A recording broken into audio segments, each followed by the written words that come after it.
Raj Khosla, if I were to draw a parallel with suspense and mystery thrillers, I can think of his competitor as Vijay Anand.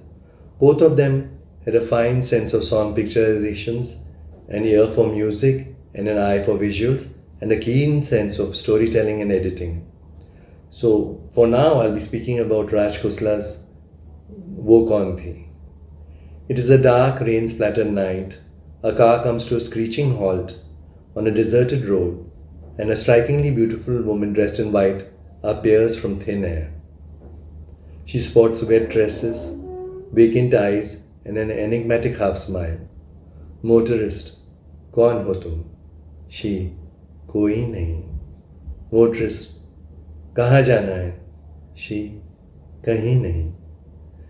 The windshield wipers stop working as soon as she sits in the car. The motorist can't see the foggy road ahead, but she can, very clearly. Her finger begins to bleed. मुझे खून पसंद है, she says. She asks him to stop the car at a crematorium. A gate swings open for her. Mist envelopes her even as a haunting song, Naina barse rim jim, mingled with the squawking of bats, fills the soundtrack. The title, Woh Kaun Thi, rolls. Raj Khosla used every spooky genre staple to kickstart Woh Kaun Thi. The film hurriedly establishes that the motorist in the opening frame is Dr. Anand, played by Manoj Kumar, who loves Seema, played by Helen, while fellow Dr. Lata, played by Praveen Chaudhary, loves Anand. Though director Khosla lavishes two songs too many on the Anand Seema romance, he keeps the suspense element ticking by introducing red herrings, a mute, bouquet-holding curly-haired shadow, presumably spying on Seema, and portentous lyrics, "Hum khushi se na aaj mar jaएं," in the song preceding Seema's murder.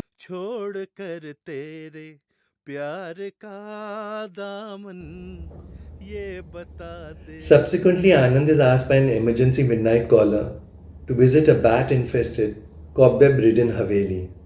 Armed with a candle, Anand climbs a flight of rickety stairs to reach the room. When he throws open the door, a banshee-like wail warns, "Chale jao, chale jao." Next to a seated, ashen-faced woman lies the apparition in white Anand met on the rainy night.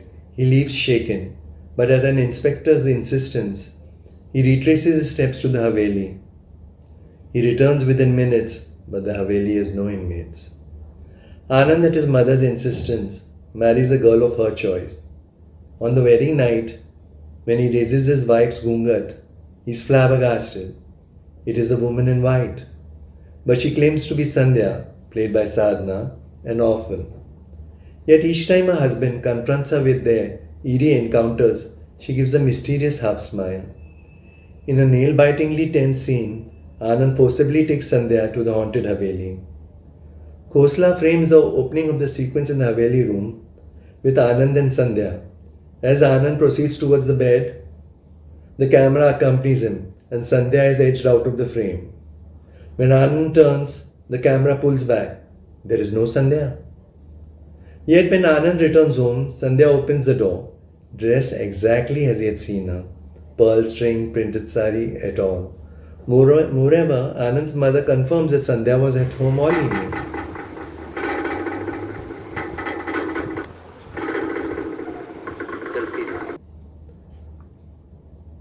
Sandhya's refusal to face an exorcist only makes matters worse. She packs her bags and leaves the house. But a train has an accident and she is presumed dead. Anand, bordering on insanity, is advised to take a holiday in Simla.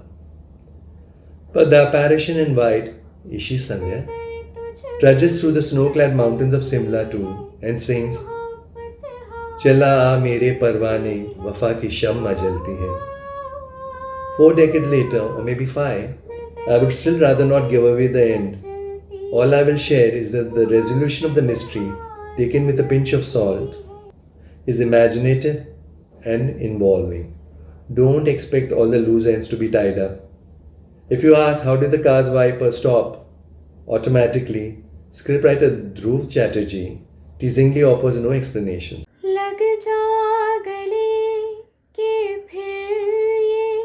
Manoj Kumar looks handsome and effectively strikes pensive poses, many of which became part of his acting arsenal, as we saw in latter day suspense thrillers Anita, Gumnam, Sajan. The showstopper is Sadhana.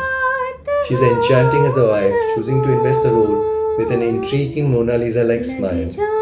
Simultaneously, she infuses an air of disenchantment and sensuality.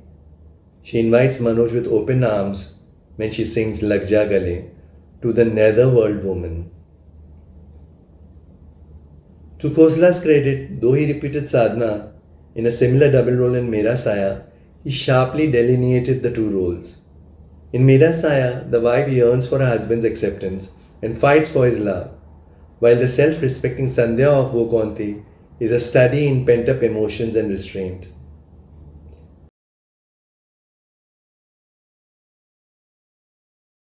Now for a few interesting sidelights. Sadhana told me that she didn't turn her hair while shooting the eerie scenes in the film. But when she saw the final print with her husband R.K. Nair, she got so scared she dug her nails into his arms. Believe it or not, Nimmi was once considered for the title role opposite Manoj Kumar. After the success of the black and white Woh Kaun Thi, Sadhana and Raj Khosla went on to work in a series of suspense thrillers in color like Mera Saya and Anita. In all the three films, Woh Kaun Thi, Mera Saya and Anita, Sadhana played double or multiple roles.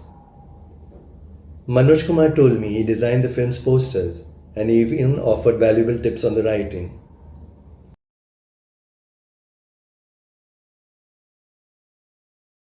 And now for a few interesting notes on the music of the film.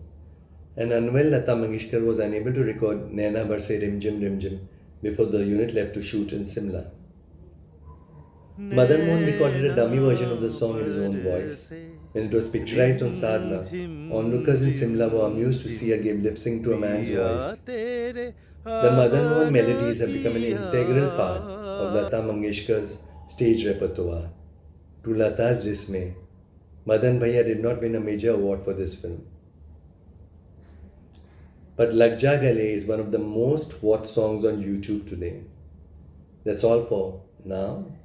I'll be back again, this time with Aditya Bhattacharya reading my review of Bimal Roy's Devdas. See ya.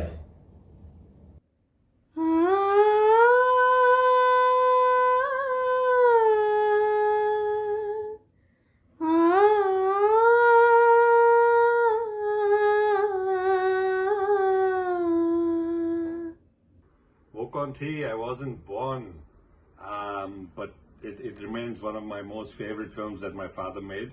In fact, I was looking to remake it recently with a studio, and COVID and things put it into a spin. But I remember very clearly seeing the film at home for the first time with the 16 projectors and all the kids from the neighborhood who weren't allowed to go into the cinema those days. It was scary. When we went to shoot Lag Ja Gale at Filmistan Studios. All of a sudden, on the day of the shoot, the cameraman Mr. Kapadia, the director Mr. Raj Khosla and my dad, they just decided that the costume was not really appropriate for Sadhana ji. So we cancelled the shoot, came back home, raided my mom's cupboard, took out her lace sari, took out her pearls and everything, and next day, well, everything fell into place. नैना बरसे rim